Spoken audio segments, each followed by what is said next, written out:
পুনৰ এটা নতুন ভিডিঅ' লৈ আহিছোঁ ECI নেটৰ ওপৰত। আহকচোন চাওঁ আমি কেনেকৈ একেবাৰে চিম্পলকৈ ইউজ কৰে। ওপৰৰ আমি ৰাইট কৰ্নাৰত গ'লোঁ, তাৰপিছত অফিচাৰ্ছ লগইনত যাব লাগিব।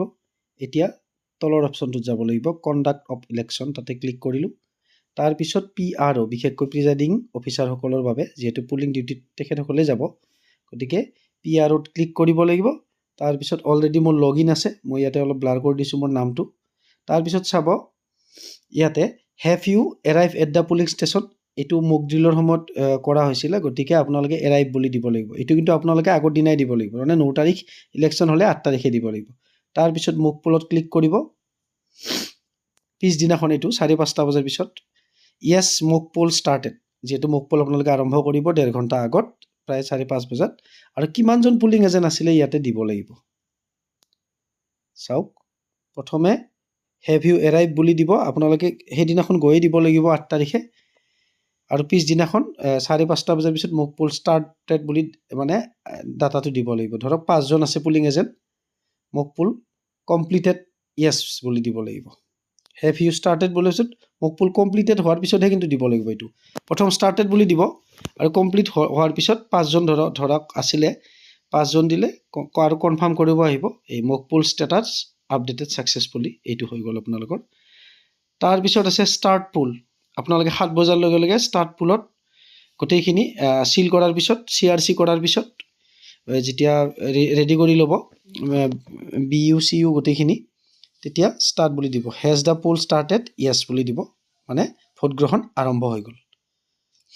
তাৰপিছত আপোনালোকৰ 2 ঘণ্টা আৰু কাম নাই।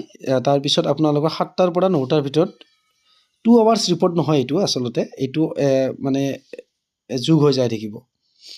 ধৰক 7টাৰ পৰা 9টালৈকে ইয়াতে আপোনালোকে 9টাৰ পৰা আপোনালোকে 9:20 ভিতৰত এডিট কৰিব পাৰিব। চাব কেনেকৈ এডিট কৰিব। 7টাৰ পৰা 9টা বজাৰ ভিতৰত আপোনালোকে দিলে, এতিয়া চাওক 7টাৰ পৰা 9 বজাতহে খোলা যাব আপোনালোকৰ এইটো। ইয়াতে ক্লিক হ'ব, ক্লিক হোৱাৰ পিছত ধৰক 112 জন দিলে, ছাবমিটত ক্লিক কৰিব লাগিব। হৈ গ'ল, কনফাৰ্ম কৰিব লাগিব। আকৌ তলৰ বক্সটোত আপোনালোকে ক্লিক কৰি আকৌ 112 টাইপ কৰিব লাগিব, তাৰপিছতহে কনফাৰ্ম। এনে দিলে কিন্তু নহ'ব। চাব,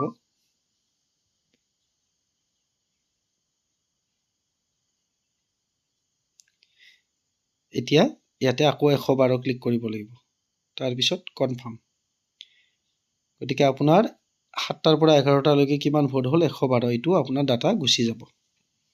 আৰু তাৰ মাজতে মই আকৌ পুনৰ কথাখিনি কওঁ, আগৰ দিনাখন গৈ ষ্টেটাছ এৰাইভেলটো দিব লাগিব। পুলিং পাৰ্টিটো যে সুকলমে গৈ পালে ষ্টেচনত, এই ওপৰত দেখাই পাইছে পুলিং পাৰ্টি ষ্টেটাছ, তাৰপিছত মক পোল।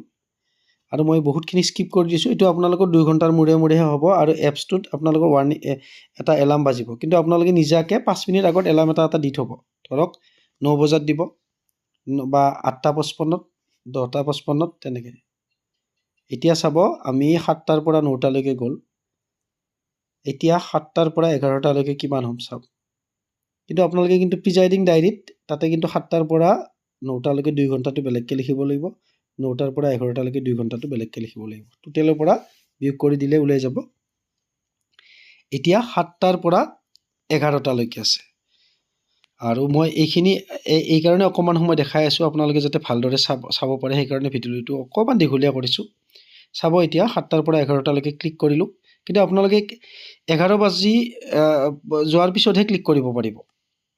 মই ধৰক 272 দিলোঁ, আকৌ পুনৰ এবাৰ কনফাৰ্ম কৰিলোঁ 272, 7টাৰ পৰা 11টালৈকে। আৰু ইয়াতে কিন্তু 7টাৰ পৰা 9টালৈকে যিখিনি হৈছিলে সেইখিনিও ইনক্লুড আছে। 4 ঘণ্টাৰ মই ডাটাটো দিলোঁ।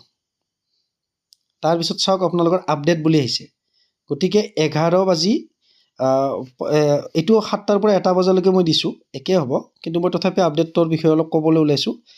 20 মিনিটলৈকে আপোনালোকে আপডেট কৰিব পাৰিব। ধৰক 711 হ'ব লাগে, আপোনালোকে 710 দি পালে, তেতিয়া আপোনালোকে আকৌ পুনৰ ইয়াতে ক্লিক কৰি 0টো কাটি 11 লিখি দিলে, 10ৰ 0টো কাটি 711 লিখাৰ পিছত আকৌ ছাবমিট কৰি দিব। এতিয়া 7টাৰ পৰা 3টালৈকে মই 578 দিলোঁ, পুনৰ কনফাৰ্ম কৰিব লাগিব, বাৰে বাৰে কনফাৰ্মেশ্যনটো আহিব। কনফাৰ্ম হৈ গ'ল। তাৰপিছত চাব, এনেকৈ টিক মাৰ্ক আহিব লাগিব। আপোনালোকে নেট নাপালেও কৰিব পাৰিব, পিছত চিংক্ৰনাইজ হৈ যাব নেট পালে। 7টাৰ পৰা 5 মই লাষ্ট শ্লটটো দিছোঁ 648, টোটেল ভোট এইটো এটা ডেমো হিচাপত দিয়া গৈছিলে টোটেল 810 আছিলে ইয়াতে শ্ব' কৰিছে আপোনালোকৰ কিমান শ্ব' কৰিব টোটেল মই 648 হ'লে 810ৰ 80% হ'ব এইটো দি দিলোঁ এতিয়া আপোনালোকৰ আহিব ইয়াতে